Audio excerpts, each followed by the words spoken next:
Olá, esse vídeo é a continuação do vídeo anterior a respeito do Sinédrio Celestial. No vídeo anterior nós desenvolvemos, com a graça de Deus, a conclusão, desenvolvemos e concluímos, na verdade, o assunto do Sinédrio Celestial retratado no Salmo capítulo 82. E conforme eu havia prometido no último vídeo gravado, nós entraríamos agora nesse mesmo assunto, utilizando o Salmo capítulo 58, que também é um salmo profético, escrito por Davi. E nós havíamos também mencionado ali este livro do nosso irmão Ginia Francesco, Elohim compone e se reúne com los Elohim. Elohim com E maiúsculo, porque quando se refere a Deus, a palavra Elohim, plural, majestoso, divino, está se referindo à triunidade de Deus. E quando se refere a seres criados, agentes celestes de Deus, é com E minúsculo, porque sendo eles agentes que representam o poder e a autoridade de Deus, são chamados de Elohim com E minúsculo. E nós havíamos falado que íamos entrar em alguns assuntos e pontos comentados aqui nesse livro, fundamentados no capítulo 58 do livro de Salmos. Então vamos começar aqui. Se você não assistiu os outros vídeos, ficaria um pouco difícil de entender o assunto em continuação, como nós estamos abordando aqui. Por isso eu peço a você que, se você não assistiu, você volte e assista, pelo menos os 3 últimos vídeos postados, a fim de você ter um entendimento claro, pelo menos dessa parte do Sinédrio Celestial. O ideal seria que você assistisse a série toda, falando sobre o governo dos anjos e a disciplina de Deus nessa era e na era vindoura sobre seus filhos.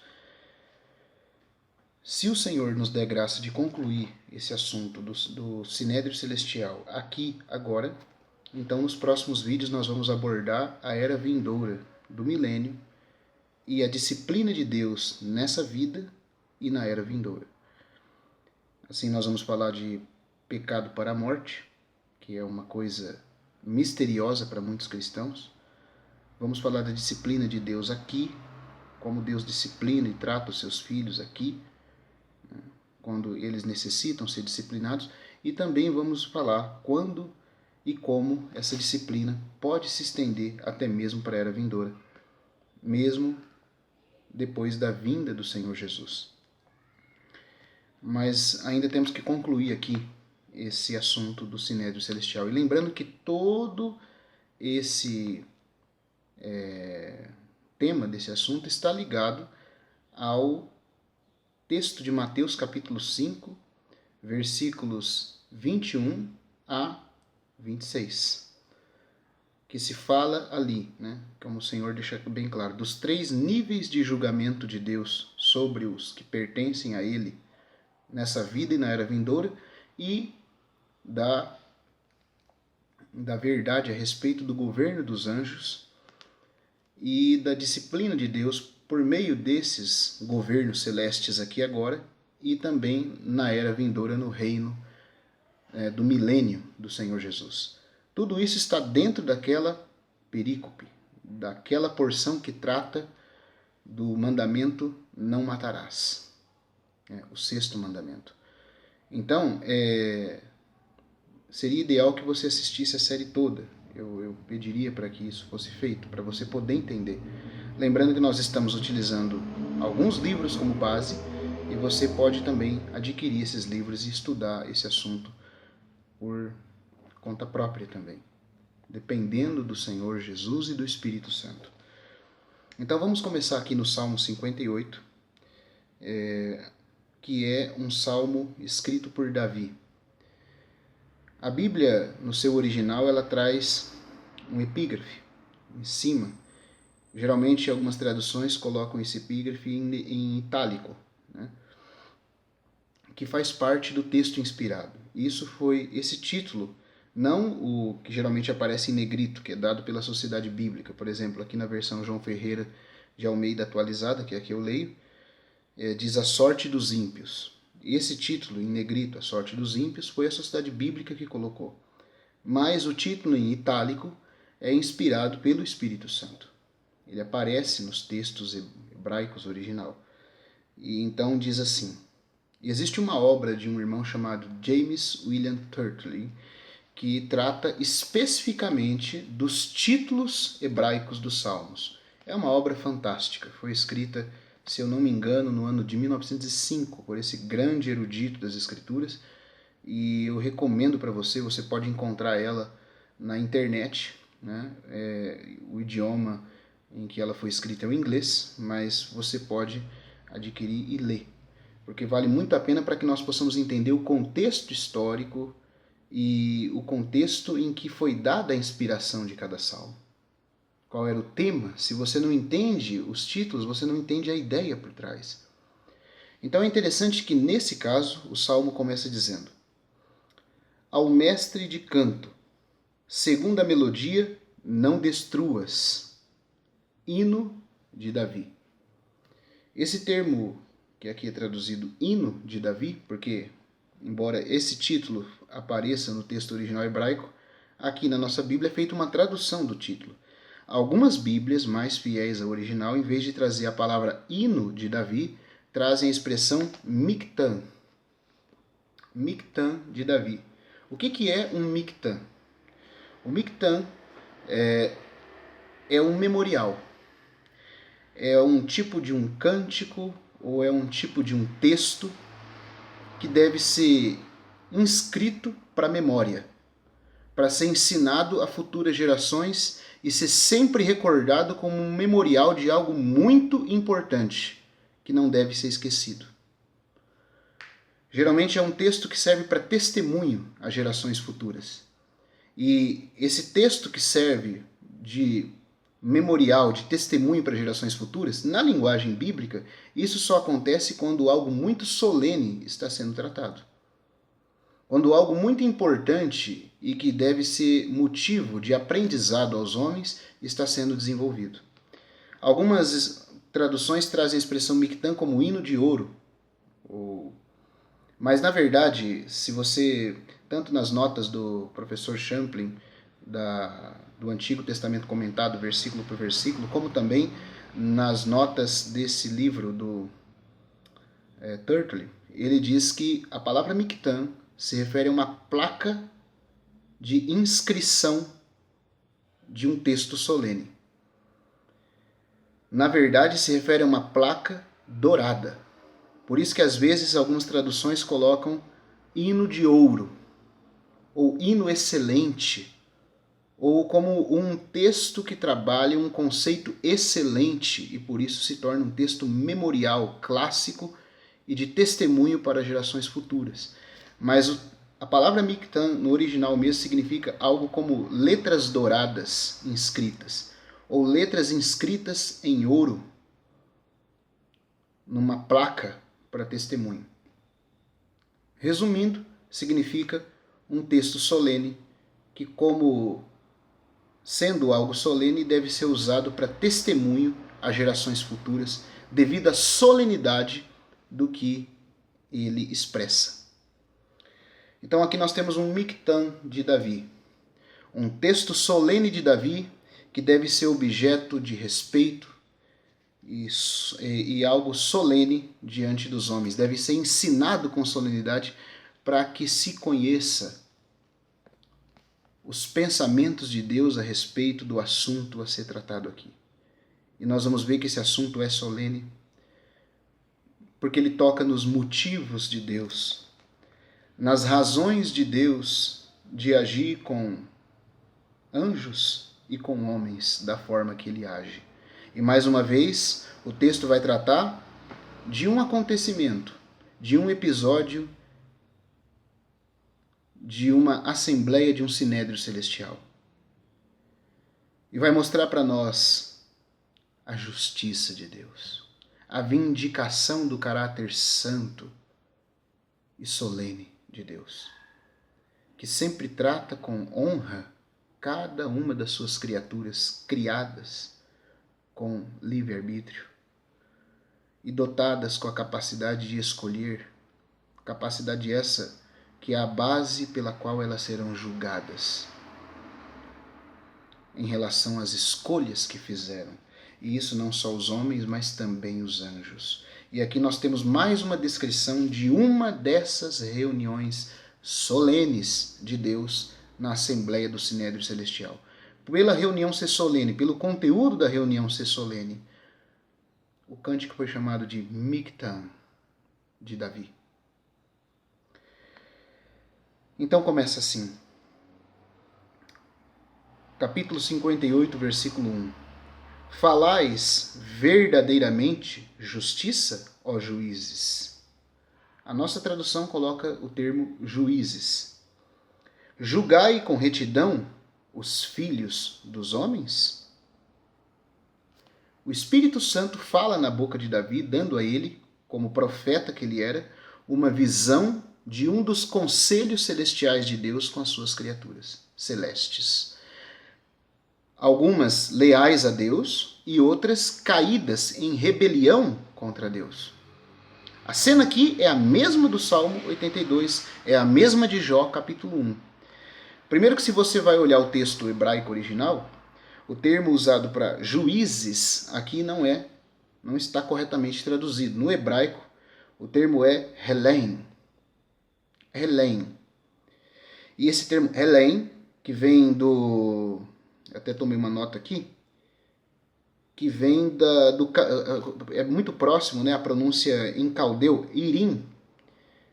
Irim, que significa congregação dos justos poderosos, dos poderes, daqueles que receberam autoridade para julgar. Mas quem são eles? Nós vamos ver através do texto aqui, ao longo do texto, quem são esses poderosos, que congregação é essa?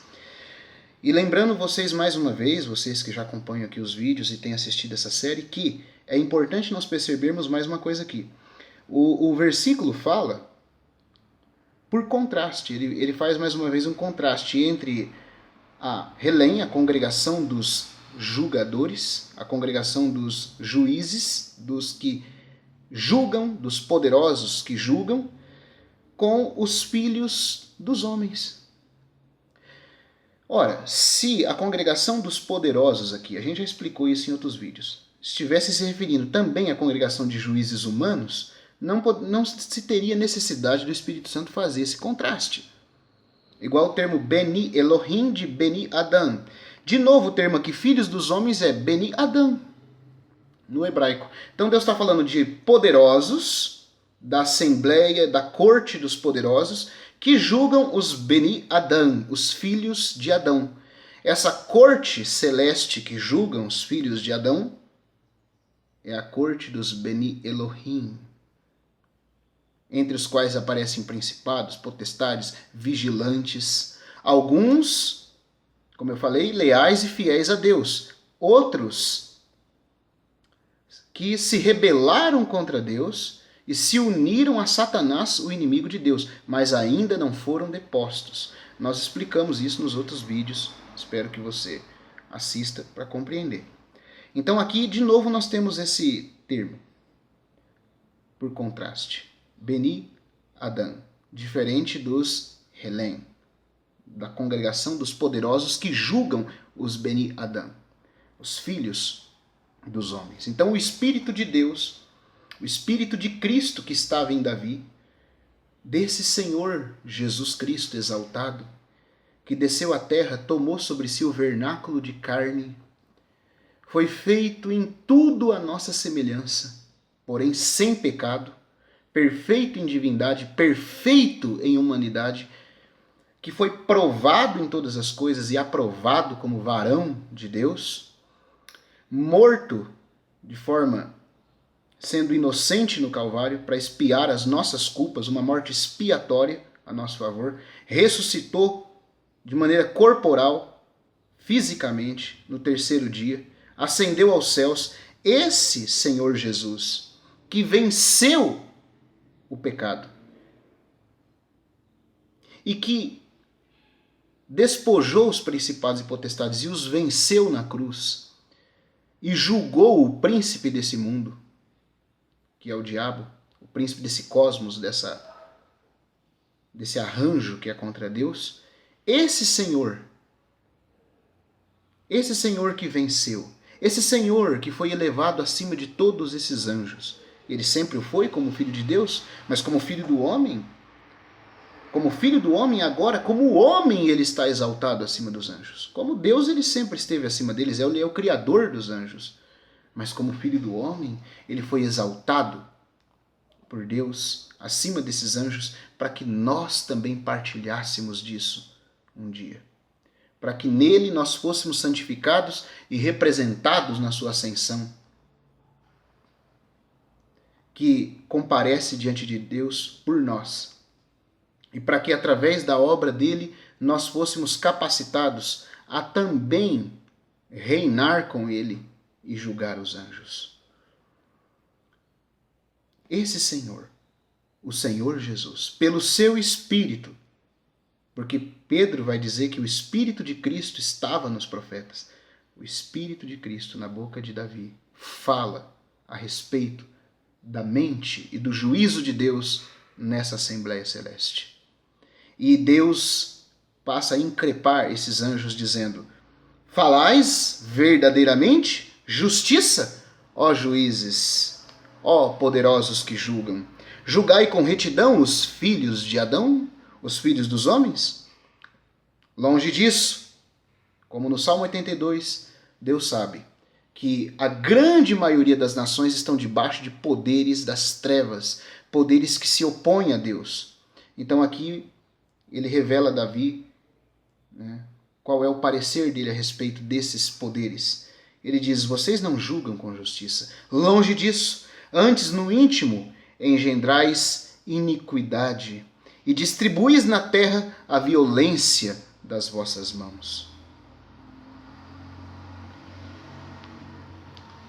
Isso é muito parecido com o texto dos capítulos 1 a 16 do livro de Enoque, ao qual eu faço referência aqui com uma solenidade, baseando-me no fato de que Judas também o cita na Escritura.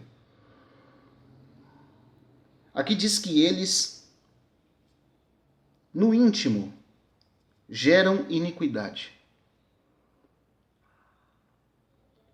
No livro de Enoque, está escrito que dos 200 anjos que se reuniram no Monte Hermon, e por isso aquele monte foi chamado de Hermon, porque o termo Hermon em síriaco significa uma maldição, se amarraram por mútuos juramentos debaixo de maldição, de que não mudariam seus pensamentos a respeito do intento que tinham de vir a essa terra corromper, tanto espiritualmente como geneticamente, a raça humana, apartá-las de Deus, e também é dito que eles assim fizeram para que a aparência do mundo fosse alterada.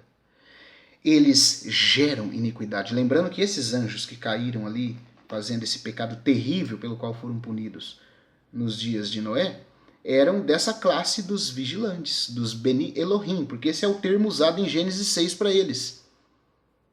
E eles pertenciam, esses Beni Elohim, porque todos os anjos são Beni Elohim, mas entre os Beni Elohim existe uma classe chamada de vigilantes ou sentinelas. O livro de Enoque, o etíope, traduz por sentinela, e a Bíblia chama essa classe de vigilantes.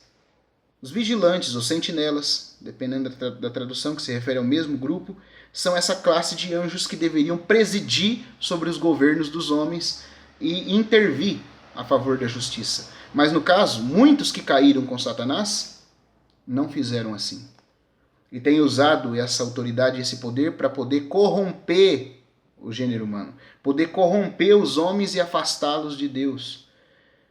E fizeram isso, como eu disse aqui, que está relatado nos primeiros 16 capítulos do livro de Enoque. Fizeram isso na criação, entre os homens. Para quê? Para impedir que a raça humana tivesse a pureza necessária, humana, como corretamente criada por Deus, para que o Messias viesse como a semente da mulher encarnado, gerado no seio da Virgem, e pudesse esmagar a cabeça da serpente. Satanás queria que a humanidade, ao ouvir e se deixar levar por esses anjos caídos, não fosse uma humanidade pura, mediante a qual viria o descendente prometido que esmagaria a sua cabeça. Ele queria que essa humanidade hibridizada fosse preparada para produzir a semente da serpente, o anticristo. Então essa era a guerra. Esse era o centro do objetivo desses anjos perversos. E aqui Deus está falando com uma leva deles, com um grupo deles, e está dizendo: vocês só geram iniquidade. No texto de Enoque é dito que eles juraram, e juraram dizendo que não voltariam atrás no intento maligno. É dito que Samaiasa, o líder deles, disse: eu temo que ao me propor a fazer isso, ou seja, vir à terra e tomar as mulheres, as filhas dos homens, somente eu chegue a concluir o objetivo e vocês todos depois voltem atrás e eu seja punido sozinho. E eles dizem que esses 200 anjos que desceram sobre o Monte Hermon nos dias de Jared disseram: não, todos nós juramos. Está escrito que se amarraram por mútuos juramentos. Está ali, você pode ler. Enoque, do capítulo 1 ao 16.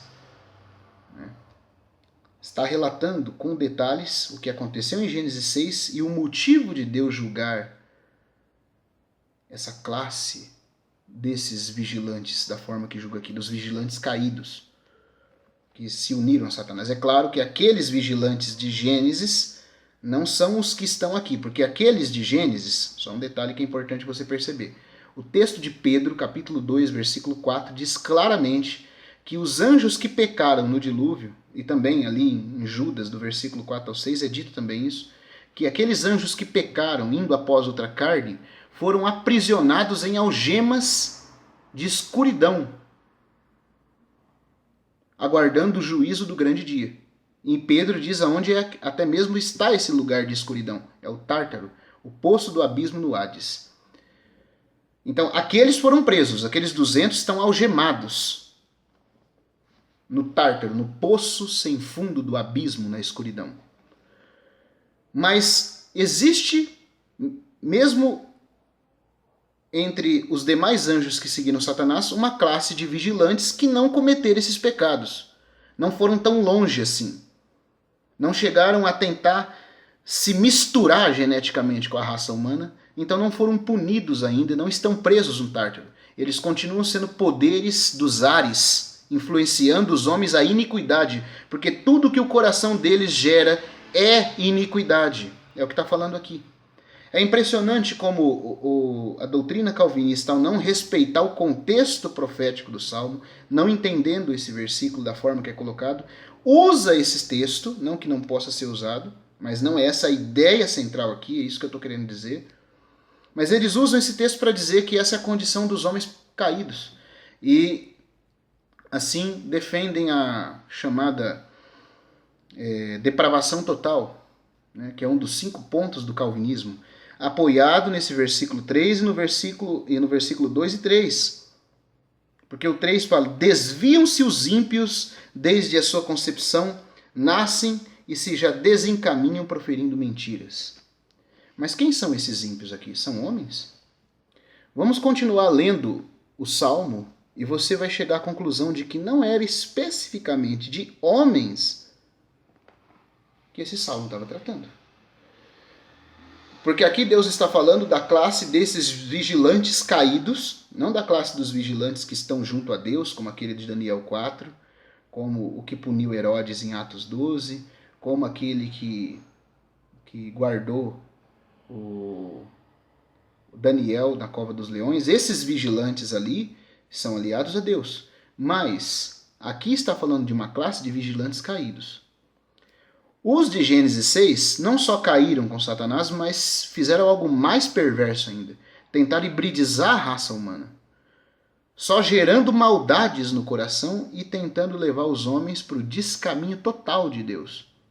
E por isso foram punidos e acorrentados no Tártaro, aguardando o juízo do grande dia. Agora aqui está falando de uma classe de vigilantes que, apesar de caídos, não foram depostos e nem estão presos. Eles compõem a grande massa tenebrosa dos poderes da potestade do ar, como diz Efésios capítulo 2, quando fala do príncipe da potestade do ar. E a palavra ar, ali no grego, é algo denso, é algo como uma treva palpável, como um topor de energia maligna em oposição à vontade de Deus. Esses espíritos, que ainda não estão acorrentados porque não pecaram com a gravidade daqueles de Gênesis 6, apesar de caídos, estão nos ares, se opondo a Deus. São eles, essa classe dos poderosos, dos vigilantes, que se opõem à vontade de Deus e gera maldade no coração dos homens. Mas aí o Salmo toca também nessa prole dos filhos desses anjos, já fazendo menção aos vigilantes de Gênesis 6. Por quê? Porque nós vamos ver aqui que os ímpios do versículo 3 não está se referindo especificamente a homens, pelo contexto. Eu acredito que o homem é caído, que o homem é mau, que o homem está perdido sem a graça de Deus. Mas eu não acredito que existe uma depravação total, tamanha, baseada na qual o homem não seja capaz de produzir um só ato bom. Não acredito, como muitos também não acreditam, nessa depravação total a ponto de que, como Calvino ensinava, isso está muito bem documentado em um livro ali do Dr. David Hunt, né? Que Calvino ensinava que o homem não é capaz de um só ato bom. Ora, como não? Ah, não, mas ele não é capaz de um ato bom no que diz respeito a Deus. Para a vida humana ele é capaz. Ué, mas esse ato bom da vida humana, que ele é capaz de fazer humanamente aqui para com o próximo, é feito pelo quê? É pela ajuda da graça de Deus, né? A chamada graça preveniente. Agora, essa graça preveniente ajuda ele a fazer o bem para o próximo e não ajuda ele a chegar diante de Deus? Deixa ele totalmente depravado? Sem a capacidade de fazer o bem? Sem a capacidade de conhecer com a consciência dada por Deus o que é bom? Mas Jesus disse: se vós que sois maus, sabeis dar boas coisas aos vossos filhos. Cristo disse claramente que aquele que é mau ainda tem algo de bom. Sim, nós estamos numa posição, sem a graça de Deus, totalmente condenados. Nossa posição é totalmente de condenados, porque nós não temos como nos livrar da dívida imputada através de Adão e nem do poder interior do pecado. Mas isso não quer dizer que nós fomos destruídos a ponto de não termos nenhuma noção do que é bom. Então a depravação total não parece ter um apoio tão profundo assim nas Escrituras. Total do ponto de vista que Calvino ensinou, veja bem.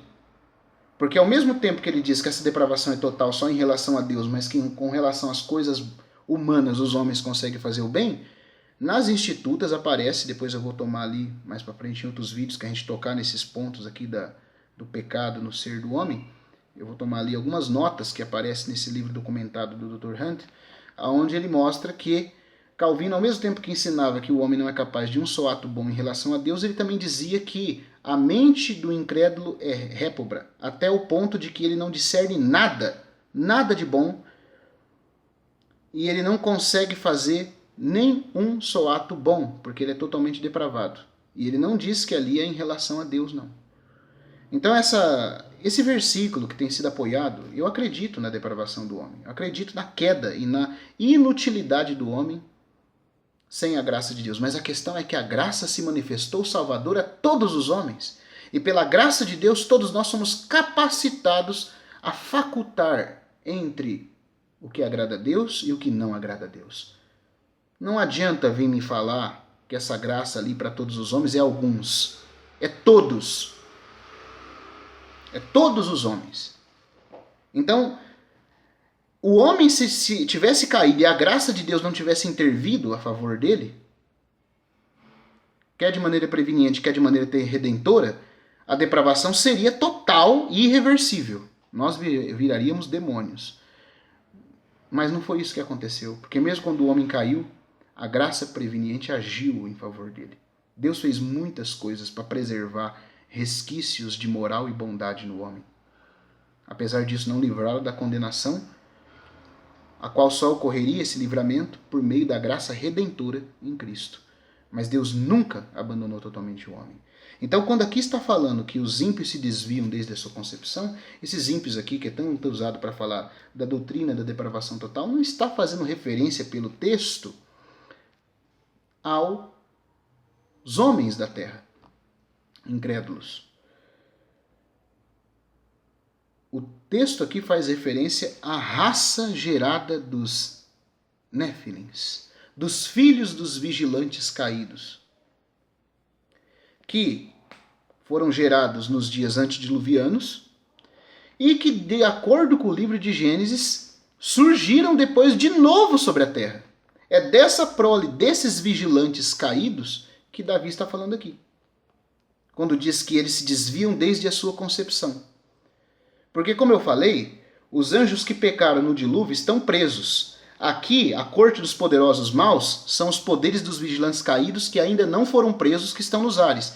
Porém, o texto da Bíblia deixa bem claro que depois do dilúvio houve uma segunda investida desses anjos caídos, produzindo a mesma coisa. E nós não sabemos se esses, no caso aqui, foram presos no abismo como os primeiros. Mas o fato é que houve uma segunda investida, que gerou mais uma vez a raça dos nefilins na terra. Então no versículo 1 e 2, Deus fala desses poderes aéreos dos ares, dos lugares celestes que estão contra Deus, que são vigilantes caídos, os poderosos caídos que julgam os homens. Deus fala solenemente contra eles e começa a mostrar e vindicar sua justiça no tratamento com eles. Por isso que isso é um mictã, tem que ficar guardado para gerações futuras, para que todos entendam que em Deus não há injustiça, que em Deus não há parcialidade, que Deus é justo, como diz o Cântico de Moisés. Todas as suas obras são retas. Mas por isso ele vai julgar.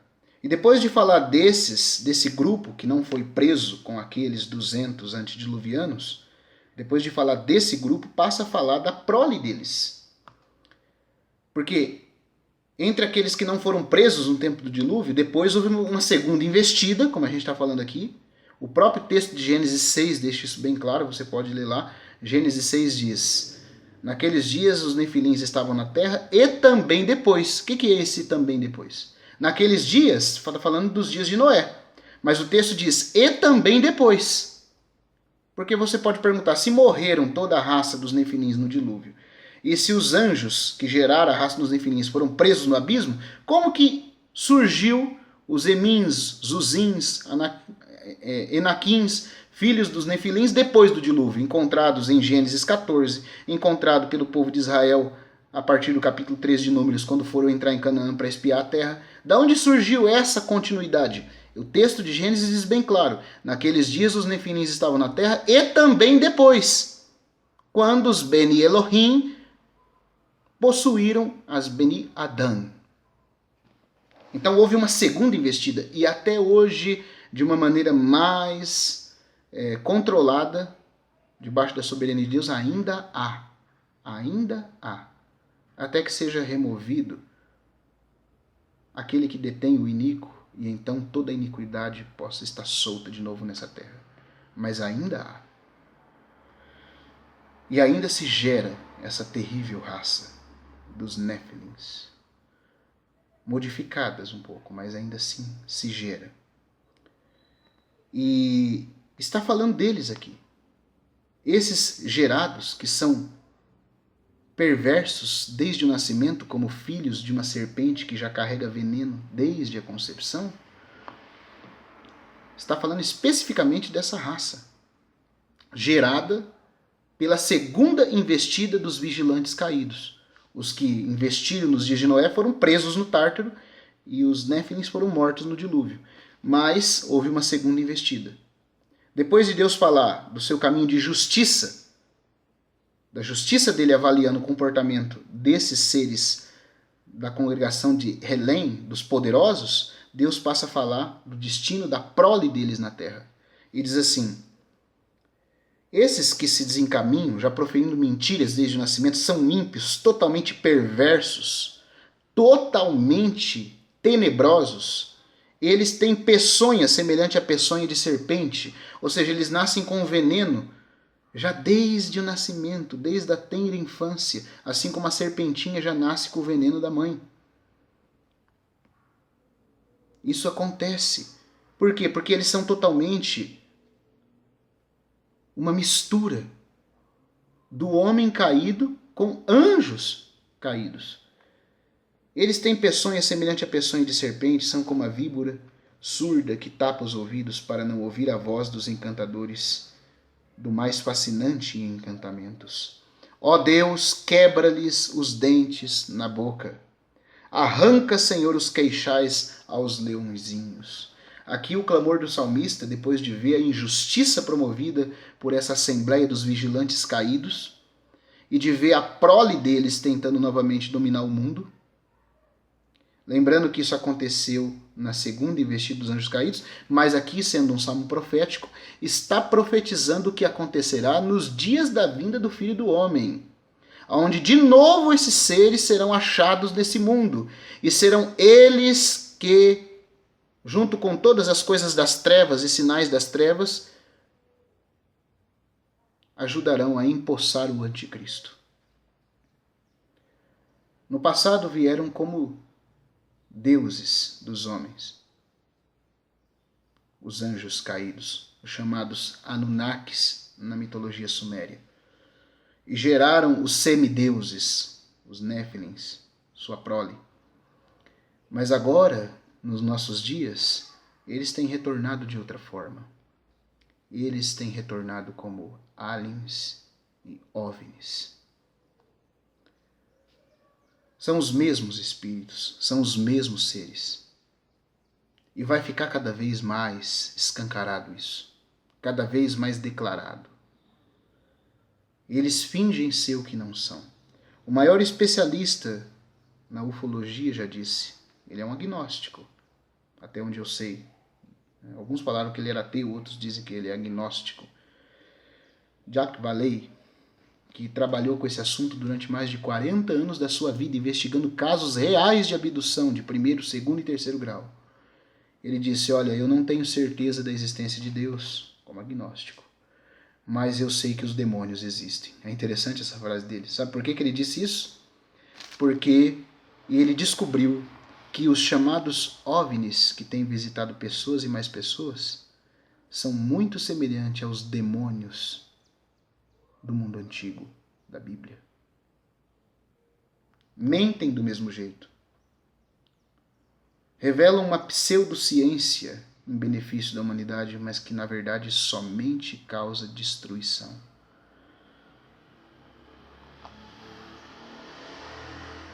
Somente faz tudo o que os outros anjos caídos já fizeram nos dias de Noé.